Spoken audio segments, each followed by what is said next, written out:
All right, today is a very exciting day. It is our first in a series of walk and talk videos where I am going to be interviewing industry professionals and just talk to them about what's going on with the state of the industry now and, you know, their journey. So let's go on down to South Pasadena.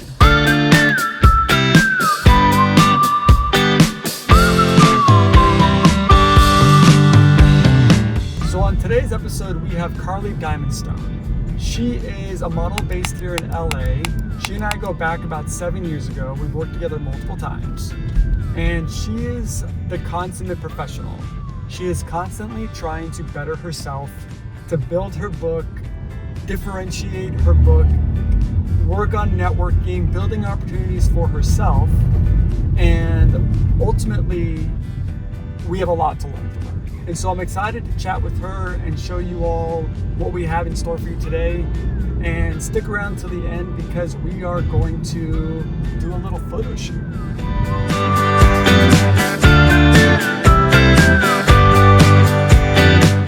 So good to see you. Hi, so good to see you. Oh my gosh, it's been forever. Yeah. Welcome to South Pasadena. Thank you, it's so cute here. Thanks for agreeing to interview with Book It. I'm excited, So you've been in this game for about 8 years now. Yeah. Has it always been smooth sailing? No. So when I first started, surprisingly, I was really lucky. I was booked right off the bat. Like my first thing that I went to was a national commercial for Nissan. Ooh. Had no idea what I was doing. Like was driving like this. SAG National? Yeah, SAG National. Wow. Wasn't even SAG yet. And I booked it because, you know, it's like a lot about personality. But for me, the industry kind of like ebbed and flowed a lot. And I left that agency that I was with, got with another agency, found out that agency really wasn't submitting. But I think there's a lot that models can do on their part that we don't always know, like that you need to be updating your book and all this stuff. So I wasn't fully about it and fully serious. So left the agency and then I did freelance for a while. And went in and out of freelance and you know, trying different things in other industries. But I think because I'm a hustler and because I'm constantly like submitting and building relationships and updating my book, and it's all about like maintaining measurements as well. Like I think I'm probably the busiest I've ever been, like in the last year. You are now. Yeah. But there's seasons that like you're super busy because that's how the jobs are out there. And then like right now, January's slower too because the holidays. That's how the industry works. Yeah.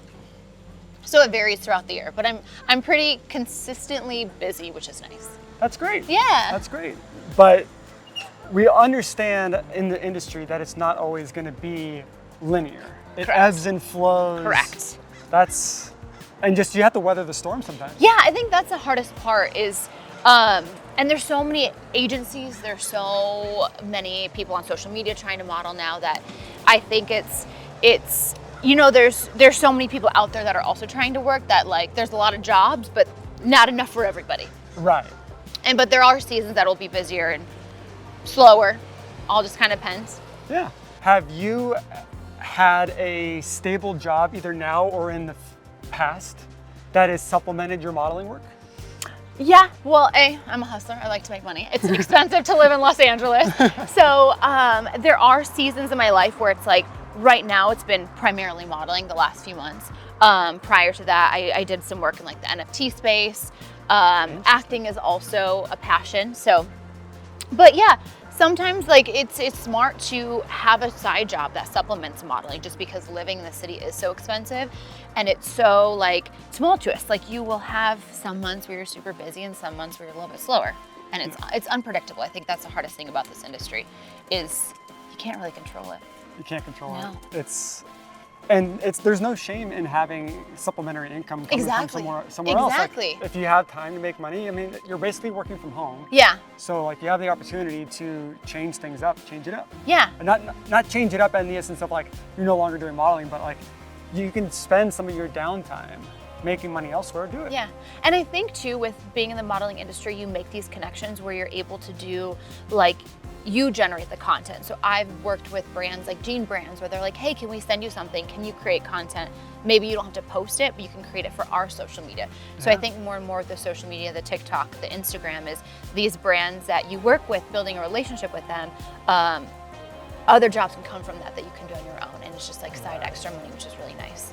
And coming from my perspective, you can continue to upsell that by partnering with a team and making that content even better. Some people will just take that brand deal and say, all right, I'll shoot it on my phone and I'll do whatever I can do on my own. Yeah. Some people, and I've partnered with other people where they will book me, we'll shoot it together, we'll blow it out of the park, and then they'll be like, oh my God, this looks like just like a campaign that we would have paid for. True. Only they paid a fraction of the price because they didn't have to go through a whole production. Yeah, and I have a close model friend who, like, I pick models. You want to pick each other's brains when you're hanging out.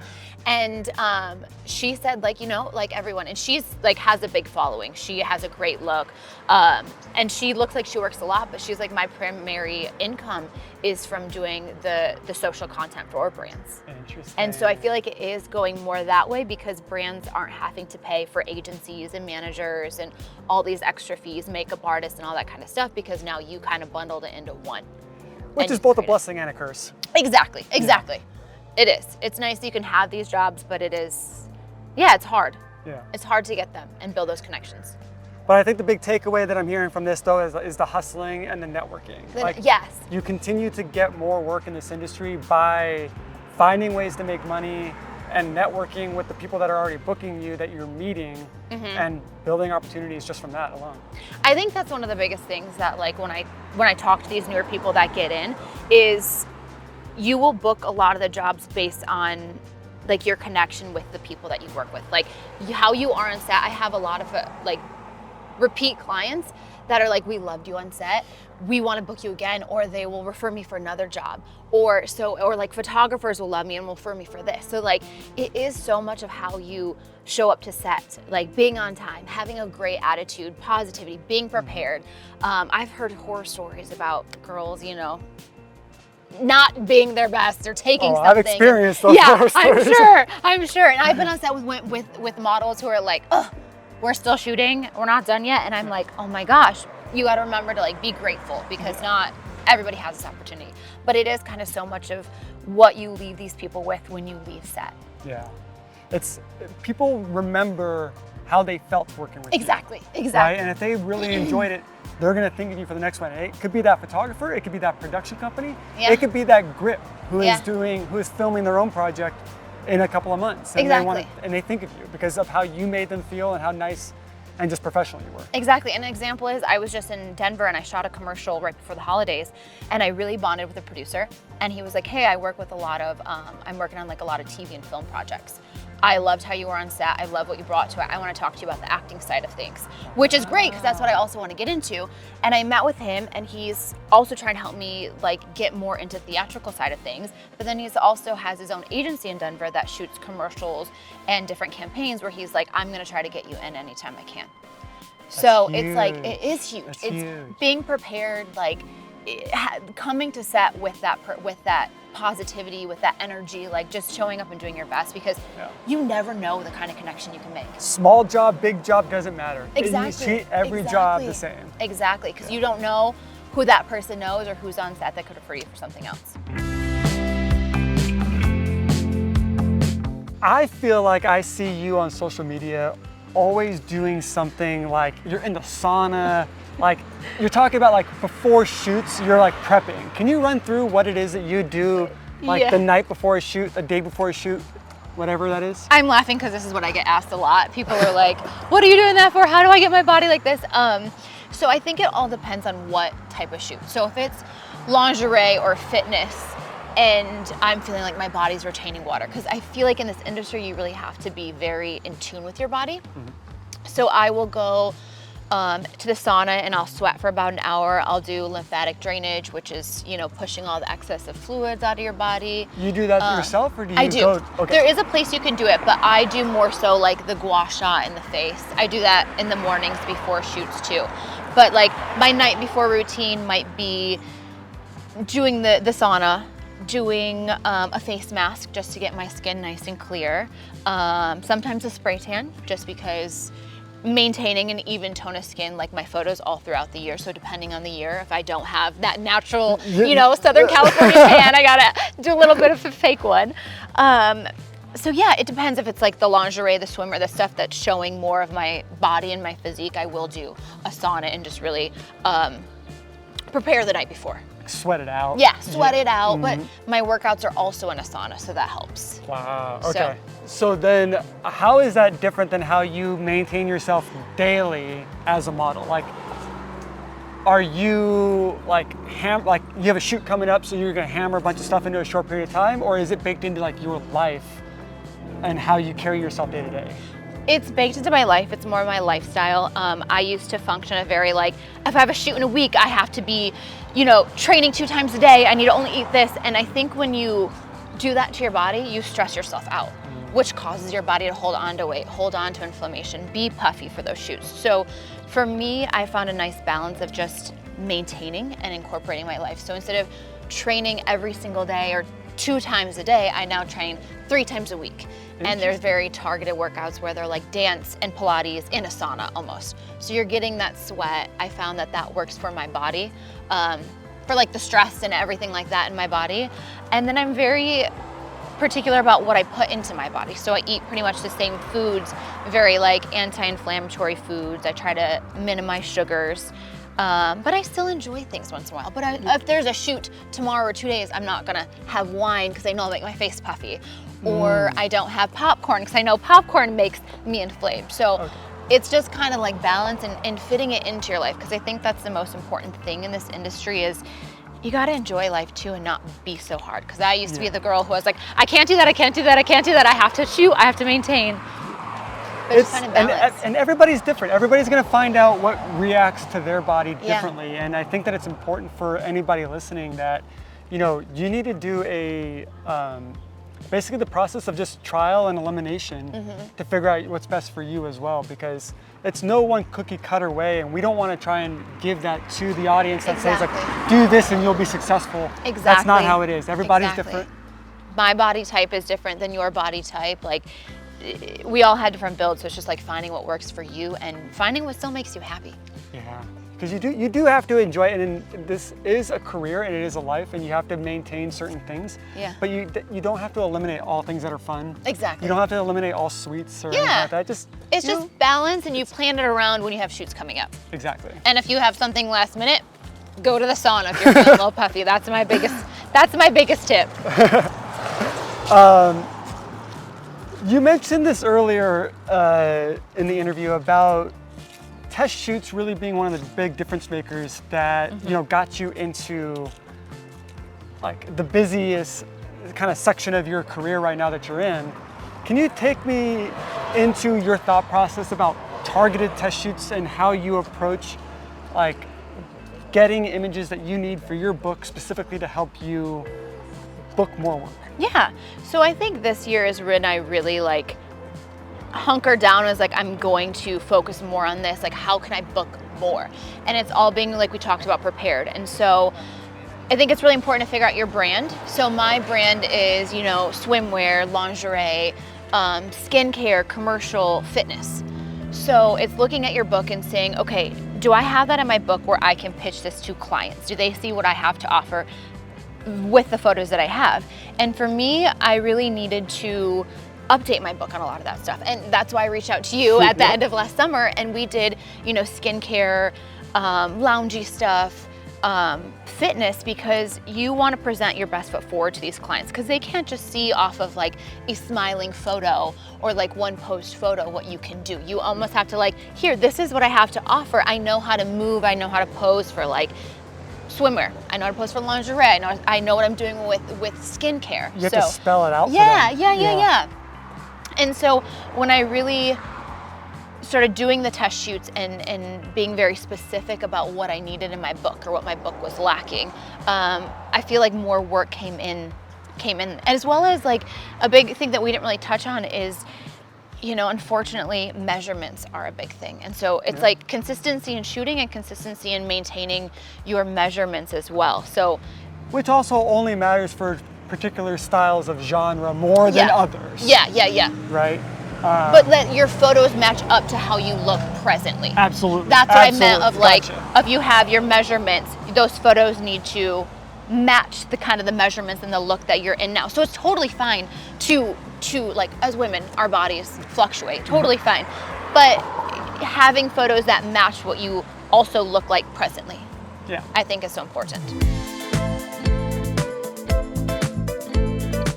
So how do you go about finding a photographer to do these targeted test shoots? Because not everybody, and this is a big misconception coming from a photographer, not everybody can do everything. That is so true. You got to do your research. That's the thing. A lot of like new models that I'm telling that are getting into this, I'm like, research these photographers, see what their book looks like. So for you, you're really great at the fitness stuff, the skincare, the commercial. You do a lot of in studio. So it's, do you need lifestyle outdoors? Do you need in studio? So I think it's just really researching and looking at the photographer's portfolio as well and vetting them. And then when you are doing a targeted test shoot, you're paying for it. So it's looking at, okay, for that rate, how many looks am I getting?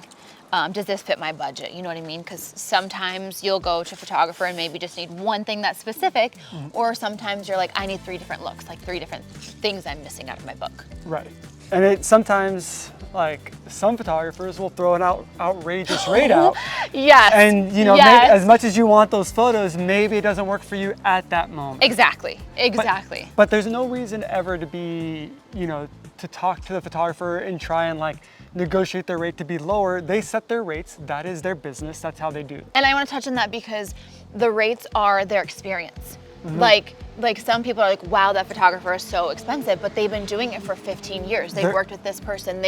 You have all the equipment, just like a lot of people are like, wow, your modeling rates are expensive. Okay, well, you're paying for the 8 years of experience that I have of knowing how to move. Absolutely.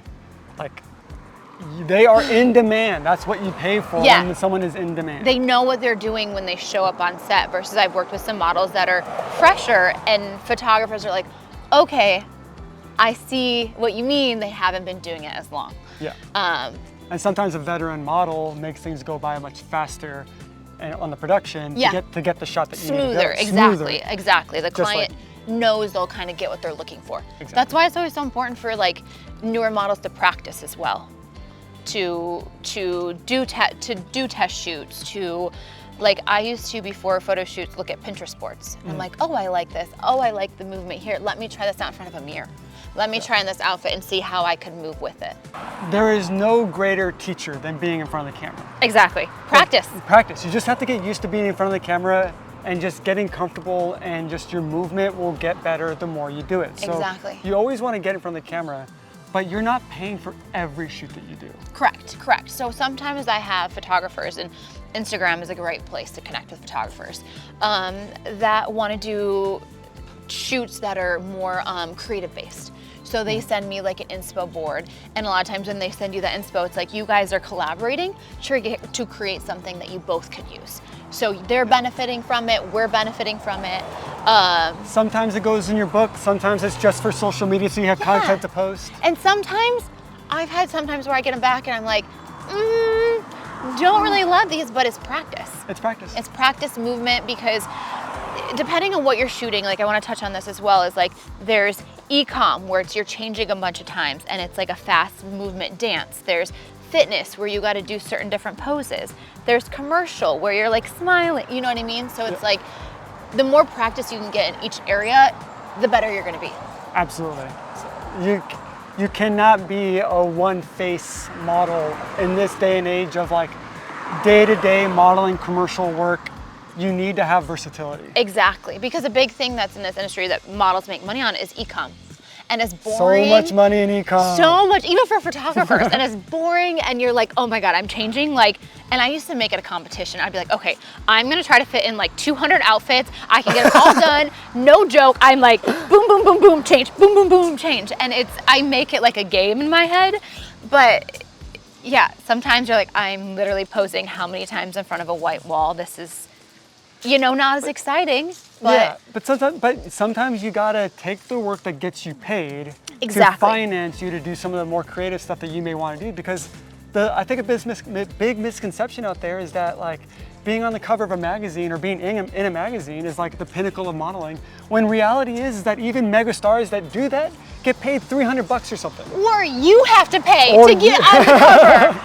That's another thing. I know models who pay to get on covers of stuff. So it's like, yeah, it's cool for notoriety. It's great to have that tear sheet, but it is not where you get paid. You Yeah. get paid doing some of the most boring stuff. yeah, a lot of models I know want to get more into like the high fashion stuff, but it's not the high fashion runway stuff that pays the bills. Yeah. That's the thing. It's the lifestyle, it's the brand, it's the Nike, the sportswear, the Kohl's. And we're talking about the 99% of models, not Yeah. the 1%. Yeah, that's true. We're not talking about, you know, the big names. The Giselle. Yeah, and you know, the Naomis. Hadids and Yeah. all that are Yeah. there.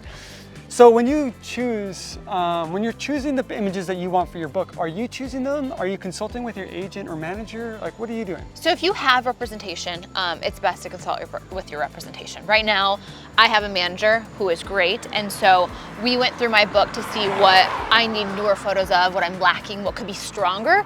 But I think it's really important to, if you have an agent, ask your agent, okay, what more? Because it's going to be different in which area you're in. So I work in Chicago, but I also have an agency in Miami. I'm trying to get with New York. So like certain cities. Chicago's a lot of commercial, a lot of e-com. Miami is a e-com, lot of smiling. swim. Yeah.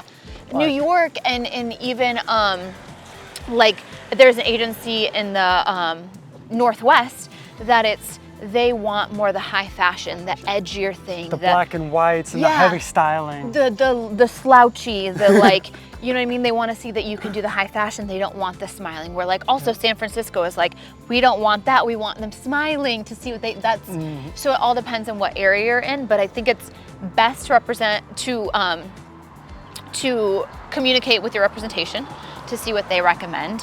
But if you're just getting into this and you don't have representation, I think it's important that you start off with the digitals and you start off with, you know, some commercial lives, a little bit of everything, just to show what you have to offer. And the images that you get when you're brand new will get cycled out probably pretty quickly. Yeah. As you get better and you'll learn. Exactly. But you just need to continue to focus on the things that are going to get you paid. Yeah. Not always the things that are going to be the most exciting to Yeah. do, Like right? the high fashion ones are fun, Yeah. but that's not what's going to get you booked. Right. And the agency that wants to make money off of you by sending you to JCPenney is not going to be able to use that high fashion photo to get you on set. Exactly. So. Exactly.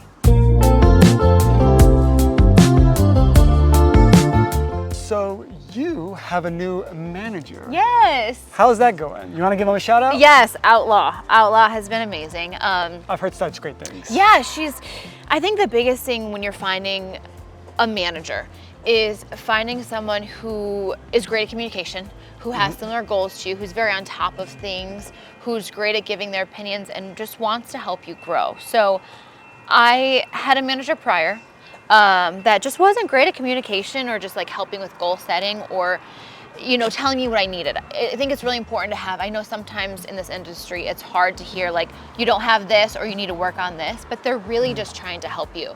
Yeah. And with my manager, she used to be a model and now she's a manager and she works with like a lot of models as well as actors.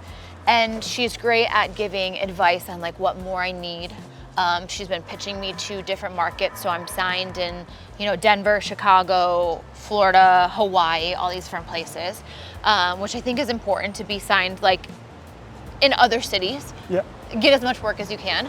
But she's just like, we talk, if it's not every single day, it's, you know, 3 times a week. We're communicating via email or text on what more I need in my book. Okay, she's following up with me on what these agencies are saying or what, if they're yes, if they're no, what they need more of.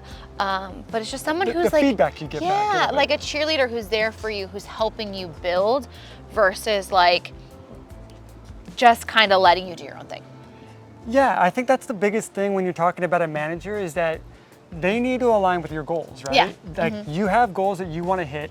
They need to understand that, or you want them to understand that you're gonna they're gonna help you make the hard decisions. Yeah. That sometimes may seem like it's gonna hurt you in the short term, but it's gonna help you in the long term. Yeah. Or they're gonna say and give you the guidance because you want someone that knows the industry. Yeah. You don't want a mother agency that's trying to figure it out. No. You want someone that can guide you. Yeah, and she's great. Like if I have shoots, I'll send her who I'm shooting with, and she's like, okay, great, here's some inspo of what we need in your book.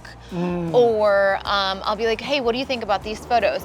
Yay or nay? She'll be like, oh, they might look too edited, or like, oh, these are great, we're gonna start using these for submission. So, or if it's a job that like, you know, you'll get submissions sometimes that the jobs may be lower than you would like them to be. And so having somebody that like getting that feedback of like, yeah, you can turn it down. Like you don't have to accept that job that's a little bit lower paying because you might have to pay for travel, etc. So just having somebody that's like on your side and just helping you build is so great. She's been amazing. That's great. Yeah. So you have this new manager now. What you signed with Outlaw about what, 6 months ago? I think I signed with her fully in October. So it's September, October, sometime around there. So it's still fairly new. Yeah. And so you're now in your 8th year of working. Yeah. Signed with a manager, and how has that really elevated your game? You've noticed in even just a short period of time. I think it's elevated the type of like photos and in portfolio that I brought to the table for clients. It's increased where I'm signed at because managers will have these relationships with other agencies, so they're able to get you an in with like a referral versus like cold emailing, which is sometimes hard to get a response. Absolutely. So she's gotten me into, you know, different agencies where, as I mentioned, I'm trying to get into the acting side of things too. So helping build that. So I just think that it's another reason why I'm booking more and more. Just higher quality stuff being put out, and having someone to like constantly give you the feedback and the opinion and the suggestions and advice that you need. Yeah, so 7 years in the industry, you basically went without one, and you've been successful and you've been good. Yeah. And so it's just two sides of the same coin, and just two different approaches to just trying to get as much work as you can. Exactly. There's no like you have to have a mother agency in No. order to work. There's no I don't have a mother agency, so I'm not going to work, or I never would want a mother agency. I am my own mother agency. I've heard all kinds of crazy things working at an agency. Of I'm sure. I manage myself. I'm like, I'm sure you do. Sign this contract. Right. I think the most important thing is just having people that are on your side and having people that are helping you grow and get better and getting more work. Correct. So like having a manager isn't necessarily great unless they're helping you better yourself. Right, right. And you want someone that has connections. A manager that doesn't have connections is really quite a crutch. Yeah. Because like you said, one of the biggest things with a manager is that they could use their connections to help you get in the door. Yep. More so than the average person, because every agency nowadays has a link and you can submit yourself. Exactly. So you want someone that can say, hey, listen, Joe, I've got this talent, they're fantastic, I want you to take a meeting with them. Yeah. And even if they're not taking on talent at that time, that connection, and I know this from experience, that connection takes on so much weight where it's like, okay, yeah, I'll take the meeting, I'll see what it looks like, and you know, I love this manager, I love this mother agent, I know that they're not gonna steer me in the wrong direction with the talent, so if I take a chance on them, or if I book them or I sign them on during a time in which I'm not trying to sign talent, it's not going to come back to bite me. Exactly. And another point to add to that is when you're cold emailing without a manager helping with those connections, they may just not answer back or may just say no. Where if you have a manager, I found out like, hey, this one agency I really wanted to be with just needs to see more like New York-based looks, the high fashion. Where I wouldn't have known that without her. They might have just said no or like not responded. Exactly. So now you can go get those pictures, come back in a couple of months and be like, all right, they got this, now tell me what you think. Exactly, exactly. So having that feedback is nice. And I think that for myself, and just to put a little anecdote in there, like when I signed a talent that had a mother agent, I expect that mother agent to be the one that follows up with that talent to get them everything that I need in order to represent them best. Exactly. I need fitness photos, I need fresh headshots.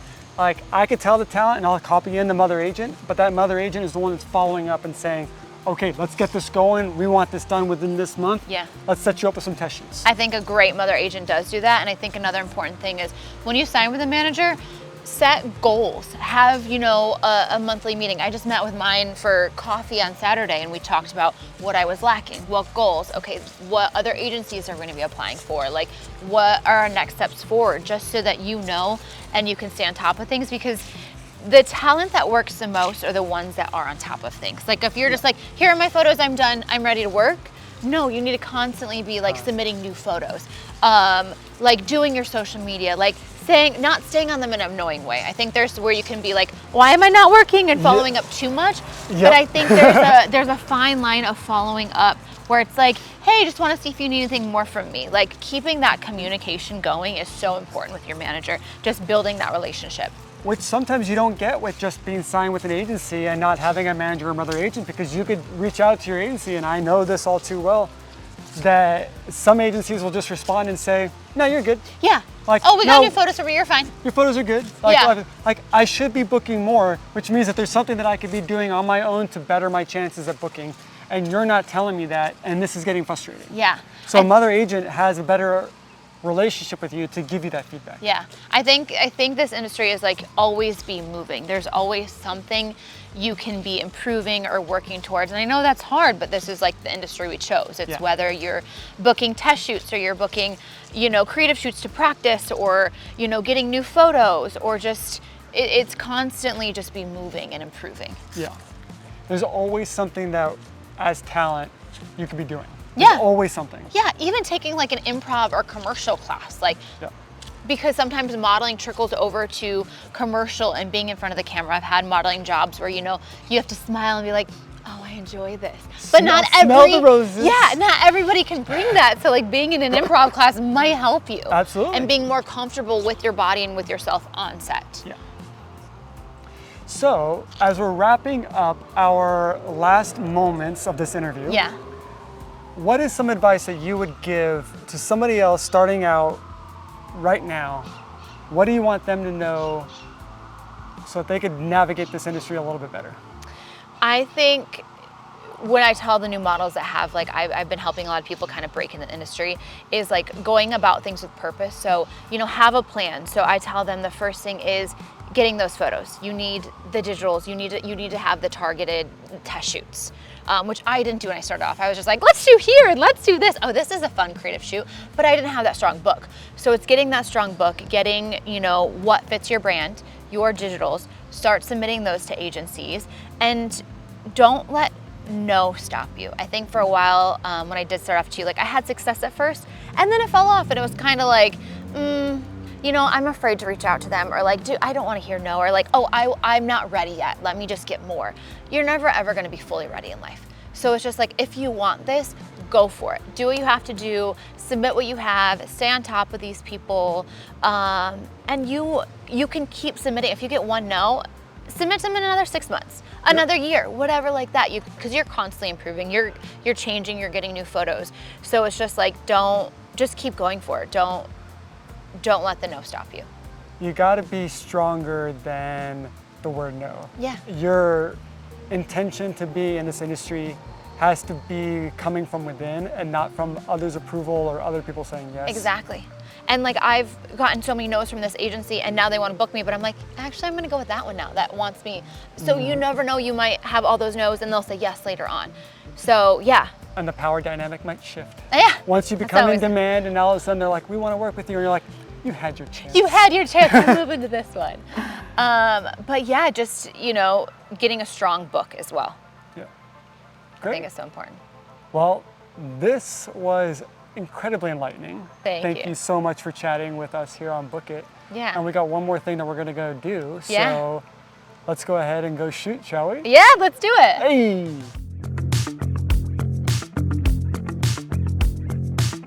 Very good.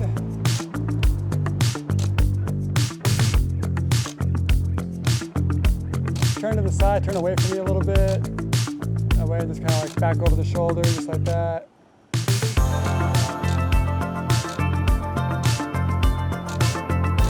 Very good. All right. Good. Woo, doggy. Lovely. I like that. Right there. Stay right there. Take a half a step back or forward.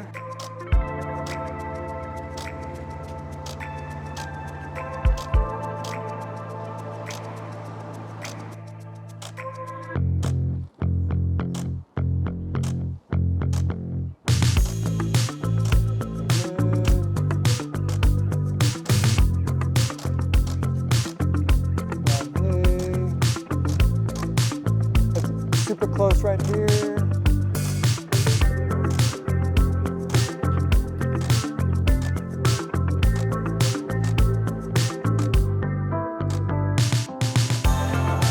So we're just going to give you what I call the vlogger walk.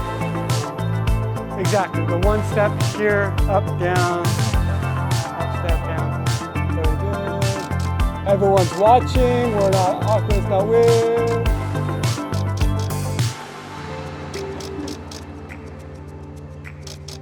Great.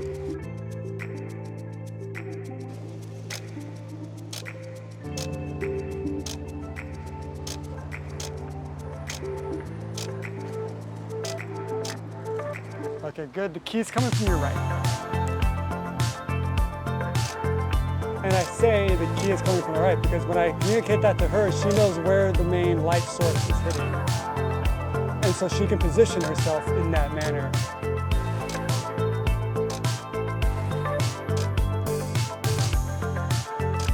Lovely.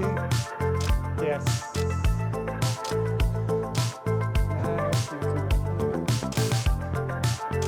About knees up right there. Another thing I do is I communicate my crop so she knows what's in and what's out.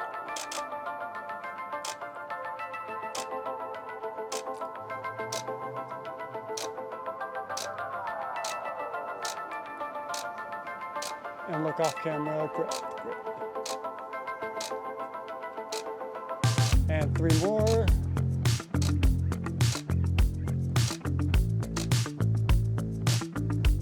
Good. 3 is number 3. Oh, this is a pretty lady. So nice. Oh, these are really pretty lady. You look like 8 feet tall right there.